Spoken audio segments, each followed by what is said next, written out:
on travaille pas sur les mêmes vecteurs, les mêmes avions, j'entends. Donc, on a l'habitude de travailler avec le même appareil. Quand on est conscient des capacités de son appareil, c'est assez simple une préparation de mission, puisque on sait ce que notre appareil donne et ce que notre appareil, les contraintes, nos limitations, ce genre de choses.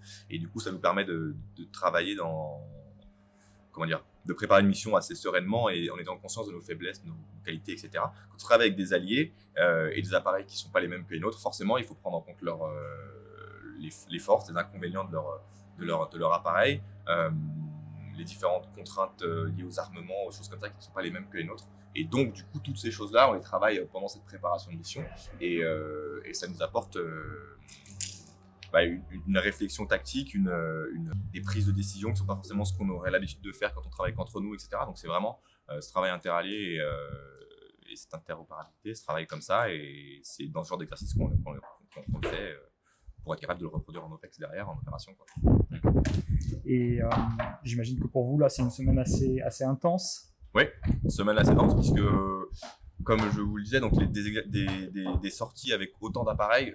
Volfa, c'est une cinquantaine d'aéronefs, en gros, impliqués. Il y a beaucoup de missions, il y a 25 scénarios assez complexes, là, avec tous ces appareils qui se retrouvent dans différentes zones de combat en France, etc.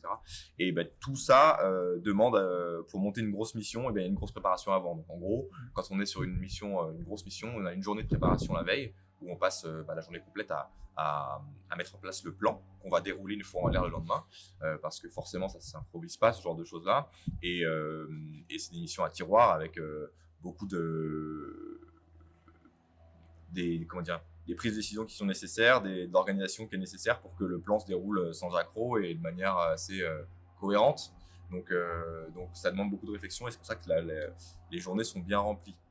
Le vol s'effectue et après le vol on a également le débriefing qui prend aussi pas mal de temps, puisqu'il y a beaucoup de ce qu'on appelle d'events, c'est tous les faits marquants qui se passent en l'air à débriefer, tous les tirs de missiles RR, tous les tirs de munitions solaires, les réactions face aux menaces, toutes ces choses-là sont faites du temps. Donc ça permet d'identifier ce qui a marché, ce qui a moins marché. Exactement. Et ce qu'on fait principalement, et c'est dans notre travail au quotidien en tant que pilote de chasse, c'est on ne fait pas une seule mission sans la débriefer, aussi simple soit-elle, afin d'en tirer des leçons et d'appliquer ce qu'on a vu, d'en tirer des leçons et de les corriger pour la prochaine mission, d'en tirer des forces et d'avoir du rétex, comme on dit, intéressant, pour ne plus commettre les mêmes erreurs par la suite.